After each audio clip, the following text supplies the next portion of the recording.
Nobody would ever describe Pebble Beach golf links on the coast of the Monterey Peninsula as small. In fact, it might be the grandest setting for golf in the world, with 9 holes set atop 1.25 miles of Pacific Ocean bluffs. But for many people, it's the course's smallest hole that delivers the biggest punch. Hello, I'm GolfDigest architecture editor Derek Duncan, and this is the incredible history of the short but spectacular par 3 7th at Pebble Beach Golf Links in Monterey, California.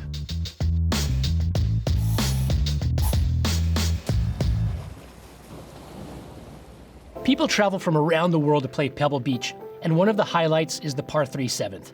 Barely 100 yards long, it's a flick of the wrist for most players. Downhill to a green, sitting on an extreme edge of land, as close to the ocean as you can get. Despite its tiny stature, the visual and emotional weight of the 7th is enormous. It's a hole you begin thinking about the minute you tee off, if not before. Let's take a closer look. 7 runs almost due south. It sits on a shelf below the 6th hole and drops over 30 feet from tee to green. Holes 6, 7, and the first half of the par 4 8th play out to a peninsula called Arrowhead Point for its unique shape when seen on a map. And the 7th green is pushed out almost as far as possible onto its tip. There are 2 bunkers behind it, and they're there for safety and to catch balls that fly too far downwind. They've saved innumerable shots, and possibly people too. 4 other bunkers surround the remaining sides, including this huge one short of the green and another to the left. It's really an island target, and a very small one at that, at just over 2,600 square feet, and it tilts back to front like nearly every other green on the course. That size is about 900 square feet smaller than the average green at Pebble Beach, which are already just about the smallest of any great course in the world, so it's tiny. Bob Hope once called Pebble Beach Alcatraz with grass, and that's a strong metaphor for the 7th. Shots that miss the green might find some long grass, but more than likely they'll end up in sand, well below the putting surface. Of course, that's a better fate than watching balls bounce over the rocky cliff or airmail into the sea, though that happens quite a lot too. This collar of rough around the green will also present some tee shots from going into the bunkers. That's deliberate because it helps with pace of play as much as anything, since most golfers find it easier and faster to chip out of rough than hit shots from deep bunkers that then need to be raked. For a course that does as many rounds annually as Pebble Beach, that's a critical consideration, though it would be interesting to see the rough mowed down for US Opens, so balls would dribble into those bunkers. Pebble Beach has hosted 6 US Opens since 1972, and will do so 4 more times between 2027 and 2044. With the downhill tee shot and the small target green, the 7th hole is all about the wind. It's only 106 yards long, with the forward tee set at just under 90 yards. For most players, in calm conditions, it's a wedge or maybe a 9-iron. But calm is not the condition to be counted on at Pebble Beach. The wind can gale and gust from any direction, but usually plays from the south or into your face in the winter, and quarters or plays downwind during the summer. Ken Venturi, who was from Northern California and was intimate with the course, once noted that sometimes the wind blows so hard out on the point, the birds have to walk. When it's against the player, you're going to need a lot more club, and you need to flight the ball down for control. Jack Nicklaus has said he's hit everything from a sand wedge to a 4-iron there. When he won the 1972 US Open, the 1-iron he hit in the final round on the 17th hole that rattled the flagstick is the par 3 shot that's most remembered. But the one he hit earlier on 7, a punch 7-iron that landed 20 feet left of the hole, was just as important. He sank that birdie putt, giving him a 3-shot cushion at the time. During the blustery 1965 Bing Crosby Pro-Am, that's the popular tour event that began in 1937, nicknamed the Clambake, and now the AT&T Pebble Beach Pro-Am, Eddie Merrins, the club professional at Bel Air in Los Angeles, aced the hole into the wind with a 3-iron. Yes, a 105-yard 3-iron hole-in-one. The greatest par ever made there came in 1959 at the Crosby. John Brody pumped his first shot into the ocean. He reloaded, then sank his next tee shot for a 3. The 7th might be even harder downwind. When the ball is hanging in the air, anything can happen, and you're just begging for it to get down and find solid land. One year, a professional player, and the story goes it was either Sam Snead or Ernie Vossler, though Bing Crosby admitted to trying the tactic as well, used a putter off the tee, hoping to hit it in the front bunker or just short, thinking they had a higher percentage chance of scrambling for par than putting their fate into the hands of the wind. The hole was listed alternately at 105 and 106 yards when it opened in 1919, and that's what it plays on the card today. During tournaments, it can be stretched to as much as 120 yards, as it was during the 72 Open. As dazzling as the 7th at Pebble Beach is, it's more than just a pretty hole. It's the linchpin in the entire Pebble Beach routing. Let me explain. When architects route a golf course, they're trying to find the best rhythm and flow the land can offer. The goal is to build suspense and momentum, to create anticipation and then release. Finding the right location and sequence of holes can be like putting together a life-size puzzle with an endless number of picture possibilities.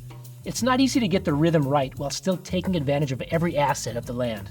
When Jack Neville and Douglas Grant finalized their layout for the holes at Pebble Beach back in 1916, this feeling of inevitability, of where the golf holes simply had to go, was their greatest accomplishment. They didn't get everything right. For the next decade after it opened, Pebble Beach would undergo numerous changes by different designers and greenkeepers to improve turf conditions, to reorient certain holes, and to soften its most severe elements. But what Neville and Grant got right, they got really right. By some accounts, there are at least 6 different potential routings for Pebble Beach offered by designers whose names have been lost to history. Samuel Morse, the developer and founder of Del Monte Properties, chose the one by Grant and Neville, possibly because as amateur players, they weren't allowed to take payment for their services. But they came up with a routing that laid the holes on a path that most of us would naturally want to hike if we were going to go from one end of the property to the other and back. The starting point of the proposed course was already established here, next to the site of the original Pebble Beach Lodge. That structure burned down in late 1917, just weeks before the first test rounds were played, but Morse immediately started construction on a new lodge. You'd start out in the pines and then work your way toward the broad meadow section at the center of the property, where you'd eventually hit the dry creek bed that crosses 75 yards short of what's now the second green. You'd probably turn right at that point and follow the arroyo down to the coast where it flowed out.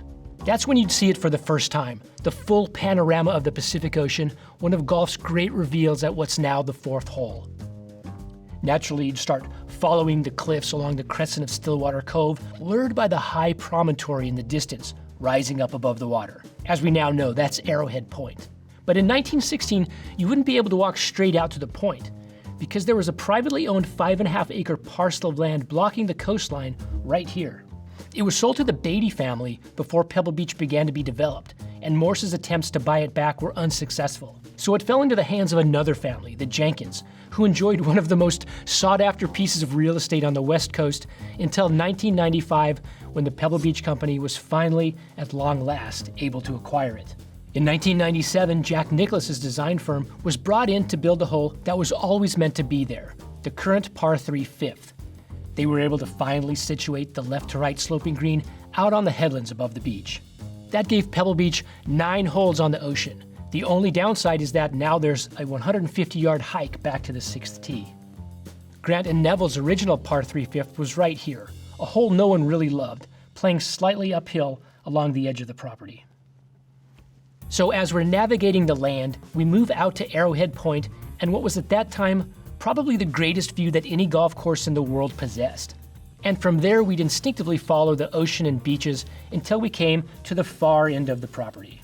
Now, you just came all this way along the bluffs, so what do? Do you turn around and follow your tracks back?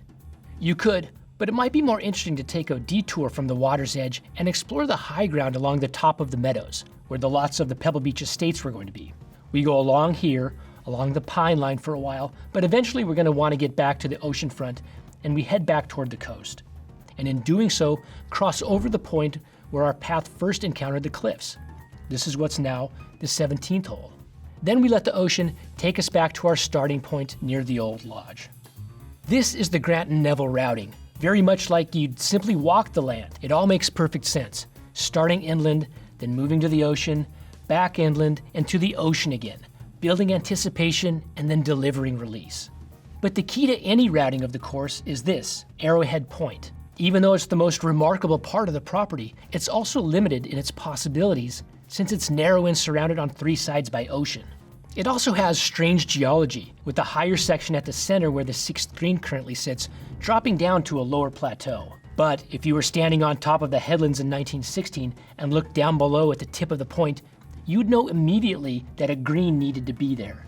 Both Pete Dye and Jack Nicklaus have said that the area below is so small they don't think they would have thought to put a golf hole there. I'm calling BS. If you're a golf course architect, you might spend your entire career looking for a green site like that. Even two first-time designers in Grant and Neville recognized it. Dye and Nicholas would have too. Incidentally, Herbert Fowler, the British architect who made modifications to Pebble Beach in 1922, including extending the then anticlimactic par 4 18th hole into the world-class par 5 it is today, thought the 7th hole was so weak it should be abandoned altogether. He suggested replacing it with a longer 200-yard par 3 at the far end of the property, beyond where the 10th hole currently plays, making that the new 10th. You can't always be right. You can watch more about the history of Pebble Beach's 18th hole at the link below.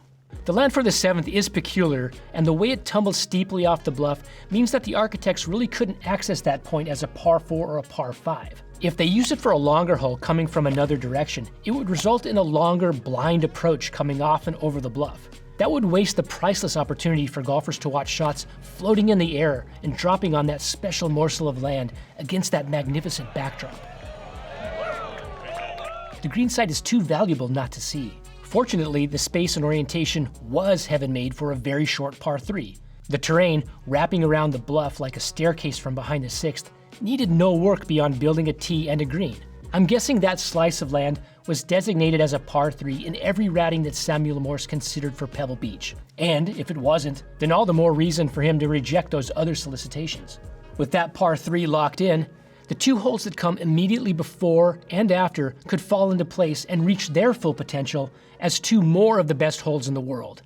These are, of course, the majestic par 5 6th ascending upward toward the top of the bluff, and then the par 4 8th working back out of the low point near the 7th green in the opposite direction, back uphill. It's hard to imagine the land on Arrowhead Point being used any better, but the key is the 7th. Because of the space restrictions, the basic dynamics of this par 3 will never change. But what has changed, quite dramatically over the years, is the green. When it was first built, it had a distinct L shape and was elevated above a flat field of sand. This photo is believed to be from 1925.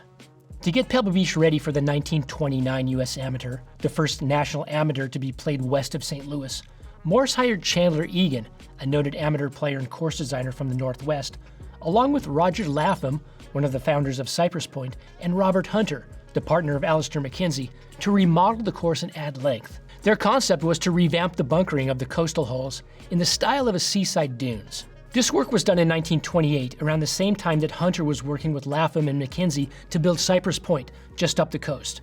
It's likely the sweeping sandscapes Hunter and Lapham were working with there influenced their aspirations for Pebble Beach.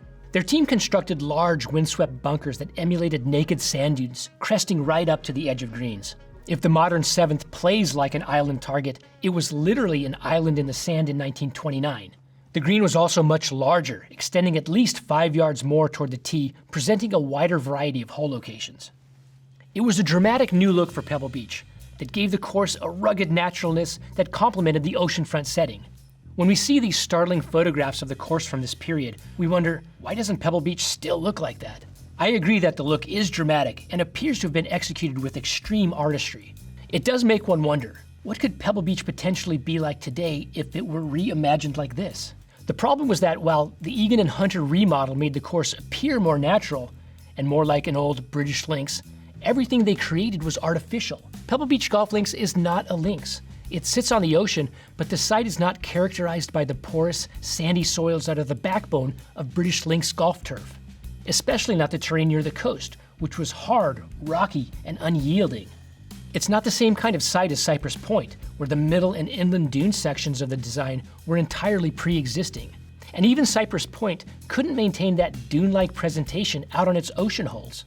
To build the famous par 3 16th there, which we profiled in a previous video in this series, the construction crews had to haul topsoil out to the Rocky Peninsula in order to grow grass. Those bunkers surrounding the 16th green are attractive and Mackenzie-esque, but conventional and different than the dunes-like swaths that were installed at Pebble Beach's ocean holes in 1928. Quite simply, the type of bunkering Egan and Hunter built at Pebble Beach was not sustainable on that site, in those winds, at that time. The sand blew away, they didn't drain, and maintaining them was a financial nightmare, especially entering the Great Depression. As cool as that look was and is, it couldn't and wouldn't last. Throughout the 1930s, those dunes bunkers were either removed or rebuilt as isolated hazards, and the putting surface at the 7th began to retract in size. In images from the early 1940s, you still see traces of the Egan Hunter concept, including this fascinating little thread of sand along the right edge of the green, but also the cape and base style of bunkering emerging that would mature into the shapes we see here today. Over time, this formal bunker style became fully established, not just at 7, but throughout the Pebble Beach design. Bunkers would continue to be added, removed, and shifted to prepare for major tournaments, but there's been no effort to return any kind of windswept Cypress Point look. Prior to the 1992 U.S. Open, the 7th green was cored out and converted to USGA specs. Jack Nicklaus thought the reconstructed putting surface was too flat, so his team went back in and rebuilt it, recreating a ridge on the right side that cuts in about halfway back. The 1990s were also when the current stabilizing bulkheads supporting the 17th green and 18th tee, as well as along the left side of the 18th fairway and green, were added to prevent the ongoing coastal erosion of its softer soils. But it's an interesting fact that no such man-made fortification has been necessary around the 7th green because of its solid rock underpinnings. When the wind is down, good players expect to make no worse than a 3, and it's not a difficult hole during the annual AT&T Pro-Am. Since 2010, the scoring average at number 7 is just 2.89 strokes, surpassing 3 strokes on average only twice during that time. But difficulty is not why we adore the 7th at Pebble Beach. We don't play it because it's hard, though we do appreciate how it changes personalities from one day to another. Its placement on that piece of land at that pivotal point in the routing, as the last breath of fresh air before the course really begins to bare its teeth at the 8th, means that no matter what score we get on it, whether a 2 or an 8, those strokes will be burned into our brains. And because the hole is so short, those bad strokes become especially hard to forget. Pebble Beach is often said to be the world's greatest meeting of land and sea. If you agree, you can take that belief even one step further, concentrating the imagery down to a single hole, a single green, and you can say that the greatest meeting of land and sea in golf happens at Pebble Beach's par 3 7th. Thanks for watching. If there's another hole you'd like to see us break down, let us know in the comments below.